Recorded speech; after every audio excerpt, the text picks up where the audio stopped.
എല്ലാ പ്രിയ വിദ്യാർത്ഥികൾക്കും പുതിയതിലേക്ക് സ്വാഗതം. +1 ഏകജാലക പ്രവേശനത്തിന്റെ ട്രാൻസ്ഫർ അലോട്ട്മെന്റ് പ്രസിദ്ധീകരിച്ചു. അപ്പോൾ അത് സംബന്ധിച്ചുള്ള അഡ്മിഷൻ സംബന്ധമായ നിർദ്ദേശങ്ങളാണ് നമ്മൾ ഈ വീഡിയോയിൽ കൂടെ നോക്കാൻ പോകുന്നത്. +1 ഏകജാലക പ്രവേശനത്തിന്റെ ട്രാൻസ്ഫർ അലോട്ട്മെന്റ് അഡ്മിഷൻ സംബന്ധിച്ചുള്ള കുറച്ച് നിർദ്ദേശങ്ങൾ നമുക്ക് നോക്കാം. സ്കൂൾ കോമ്പിനേഷൻ ട്രാൻസ്ഫർ അഡ്മിഷൻ നിർദ്ദേശങ്ങൾ. അതിന് മുമ്പ് റിസൾട്ട് എങ്ങനെ ചെക്ക് ചെയ്യാൻ നോക്കാം. hscap.kerala.gov.in എന്ന വെബ്സൈറ്റിൽ വന്നു കഴിഞ്ഞാൽ ഇവിടെ നിങ്ങൾക്കിപ്പോൾ ട്രാൻസ്ഫർ അലോട്ട്മെന്റ് റിസൾട്ട് ലഭ്യമാണ്. Candidate login merit and sports എന്ന ലിങ്കിൽ ക്ലിക്ക് ചെയ്തുകൊണ്ട് നിങ്ങൾക്ക് എന്ത് ചെയ്യാൻ സാധിക്കും? ഇവിടെ നിങ്ങളുടെ യൂസർ ID, പാസ്വേഡ്, ഡിസ്ട്രിക്റ്റ് നൽകി ലോഗിൻ എന്ന ഐക്കണിൽ ക്ലിക്ക് ചെയ്ത് കഴിഞ്ഞാൽ congratulation you have got transfer എന്ന് കാണിച്ചാൽ നിങ്ങൾക്ക് ട്രാൻസ്ഫർ ലഭിച്ചു.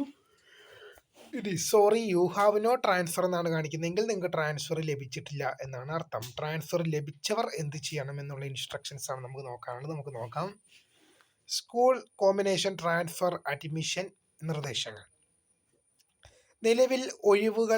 നിലവിലുള്ള ഒഴിവുകളിൽ ജില്ലാനന്തര സ്കൂൾ കോമ്പിനേഷൻ ട്രാൻസ്ഫർ അലോട്ട്മെന്റിനായുള്ള അപേക്ഷിക്കാനുള്ള അവസരം 2026 ഓഗസ്റ്റ് 7 വൈകിട്ട് 4 മണി വരെ നൽകിയിരുന്നു.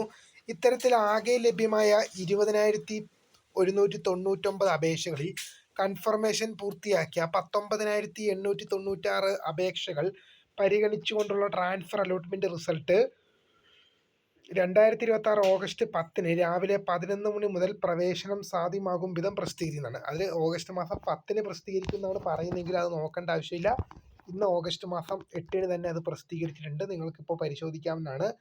കാൻഡിഡേറ്റ് ലോഗിനിലെ ട്രാൻസ്ഫർ അലോട്ട്മെന്റ് റിസൾട്ട്സ് എന്ന ലിങ്കിലൂടെ പരിശോധിക്കാനുള്ള സൗകര്യം അതാത് സ്കൂൾ പ്രിൻസിപ്പൽമാർ ചെയ്ത് കൊടുക്കേണ്ടതും ട്രാൻസ്ഫർ അലോട്ട്മെന്റ് ലെറ്റർ പ്രിന്റ് എടുത്ത് നൽകേണ്ടതുമാണ്. അതേ സ്കൂളിൽ കോമ്പിനേഷൻ മാറ്റം ലഭിച്ചവർ പുതിയ അലോട്ട്മെന്റ് ലെറ്റർ പ്രകാരം പ്രവേശനം മാറ്റി കൊടുക്കേണ്ടതാണ്. അതായത് ഇപ്പോൾ ഒരു സ്കൂളിൽ സയൻസ് ലഭിച്ച കുട്ടിക്ക് അതേ സ്കൂളിൽ തന്നെ ഹ്യൂമാനിറ്റീസ് ഒക്കെ ലഭിക്കുകയാണെങ്കിൽ, കൊമേഴ്സ് ലഭിക്കുകയാണെങ്കിൽ പുതിയ അലോട്ട്മെന്റ് ലെറ്റർ പ്രകാരം പ്രവേശനം തന്നെയാണ്. സ്കൂൾ മാറ്റം ലഭിച്ച വിദ്യാർത്ഥികൾ കാലതാമസം കൂടാതെ വിടുതൽ സർട്ടിഫിക്കറ്റും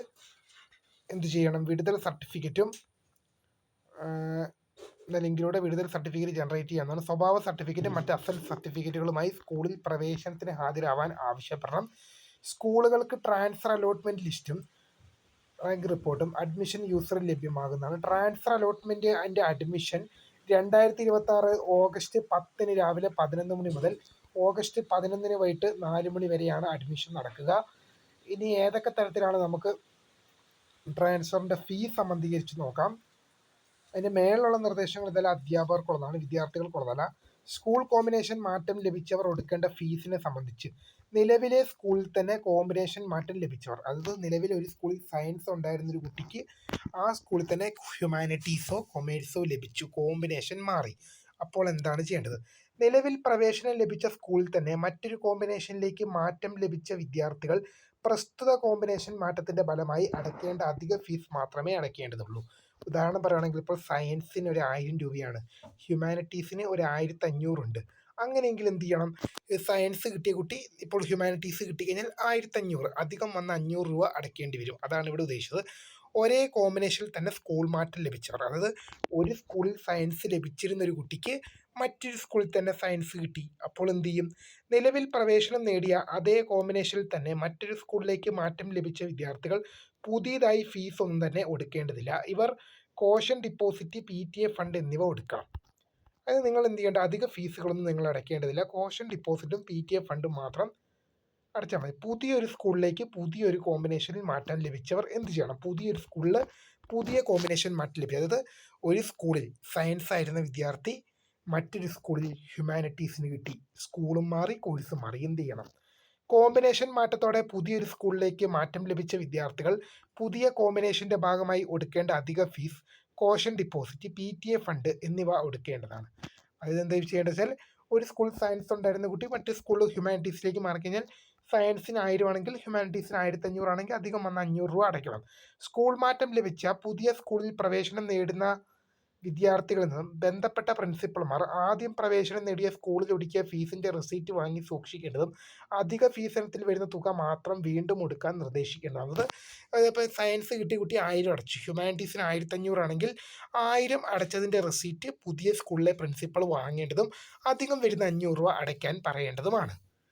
സ്കൂൾ മാറ്റം ലഭിച്ച വിദ്യാർത്ഥികൾ അവർ ആദ്യം പ്രവേശനം നേടിയ സ്കൂളിൽ ഒടുക്കിയ കോഷൻ ഡിപ്പോസിറ്റ്, PTA ഫണ്ട് എന്നിവ അപേക്ഷ സമർപ്പിക്കുന്ന മുറയ്ക്ക് ബന്ധപ്പെട്ട പ്രിൻസിപ്പൽമാർ നിർബന്ധമായും തിരികെ നൽകണം. അതായത് ഒരു സ്കൂളിൽ പ്രവേശനം നേടിയ വിദ്യാർത്ഥി മറ്റൊരു സ്കൂളിലേക്ക് പോകുമ്പോൾ കോഷൻ ഡിപ്പോസിറ്റ്, PTA ഫണ്ട് എന്നിവ വിദ്യാർത്ഥി അപേക്ഷിക്കുന്ന മുറയ്ക്ക് തിരികെ നൽകാൻ പ്രിൻസിപ്പൽ നിർബന്ധമായും തിരികെ നൽകേണ്ടതാണ്. വിദ്യാർത്ഥി അപേക്ഷ വെച്ച് കഴിഞ്ഞാൽ ഒരു സ്കൂളിൽ നിന്ന് മറ്റൊരു സ്കൂളിലേക്ക് പോകുമ്പോൾ എന്ത് ചെയ്യണം? ആ വിദ്യാർത്ഥി അടച്ച പൈസ വിദ്യാർത്ഥിക്ക് തിരിച്ചു കൊടുക്കണം. നിലവിൽ പ്രവേശനം ലഭിക്കാത്ത വിദ്യാർത്ഥികൾക്കായി സ്കൂൾ കോമ്പിനേഷൻ ട്രാൻസ്ഫറിന് ശേഷമുള്ള ഒഴിവുകൾ മെറിറ്റ് അടിസ്ഥാനത്തെ സ്പോട്ട് അഡ്മിഷൻ വിശദാംശങ്ങൾ 2026 ഓഗസ്റ്റ് 13 പ്രസിദ്ധീകരിക്കും. ഏതെങ്കിലും തരത്തിലുള്ള പ്രാദേശിക അവധി ഉണ്ടാവുകയാണെങ്കിൽ പോലും പ്രവേശന നടപടികൾ തടസ്സപ്പെടാതിരിക്കാൻ വേണ്ട ക്രമീകരണങ്ങൾ അതത് പ്രിൻസിപ്പൽമാർ സ്വീകരിക്കേണ്ടതാണ്. അതായത് ഇപ്പോൾ എന്തെങ്കിലും മഴ കാരണം ഉണ്ടാകുന്ന അവധി അറിയിപ്പുകളും മറ്റു കാര്യങ്ങളൊന്നും പ്രവേശനത്തെ ബാധിക്കില്ല. അത് തിങ്കൾ ചൊവ്വ ദിവസങ്ങളിലെല്ലാം അവധിയാണെങ്കിൽ പോലും വിവിധ ജില്ലകൾക്കൊക്കെ മഴ കാരണം കളക്ടർമാർക്ക് അവധി പ്രഖ്യാപിക്കേണ്ട സാഹചര്യമുണ്ട്. അപ്പോൾ അങ്ങനെ വരുമ്പോൾ പ്രവേശനത്തെ ഒരു കാരണവശാലും അവധി ബാധിക്കില്ല. അപ്പോൾ പൊതുവെ കാണുന്ന